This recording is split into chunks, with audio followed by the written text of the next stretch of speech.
Is your toddler overstimulated by Miss Rachel?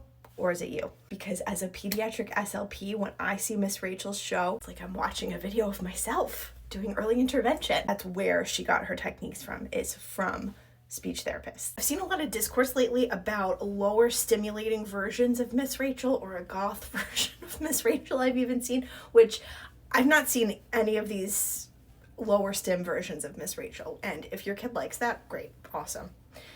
However, make sure it's your kid who is really needing that other version and not you. Your show is designed to be lower stimulating. When we talk about kids being overstimulated by TV shows like CoComelon, for example, the reason CoComelon is overstimulating is because it's bright colors moving quickly with a lot of unnecessary background movements, pleasant songs. So that's like saying, okay, my kid is upset, they're throwing a tantrum, let me stick this iPad with CoComelon on it in front of them so they can just zone out and not learn to deal with their emotions, and instead just be lulled into calmer behavior by the mesmerizing CoComelon. Kids will lock in on Miss Rachel. It's a much different experience than how they lock in on something like CoComelon.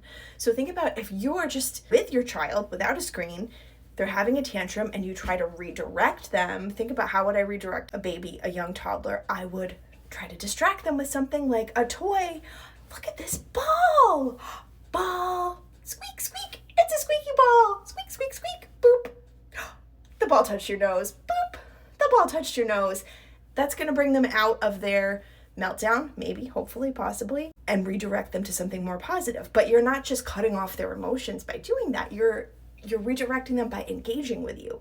And while Miss Rachel is not a substitute for human one-to-one interaction, that's the type of stimulation they're getting, is that more interactive type of stimulation with educational themes and vocabulary building, etc., etc. Part of why I recommend Miss Rachel to parents when they're looking for show options is because you as the parent can learn from it too. It's not just for your kid. You can learn from how Miss Rachel is talking and how she's interacting with the toddler on the other side of the screen, because so many of the techniques she uses are what I recommend, what I do myself for speech therapy, and what I recommend to parents. I have plenty of other videos breaking down techniques, but this is just an idea of something to think about when you're thinking it's overstimulating. Is it? Or do you just find her voice annoying? I get it, but there's a reason, there's a science behind why she's talking like that, and it's actually really beneficial.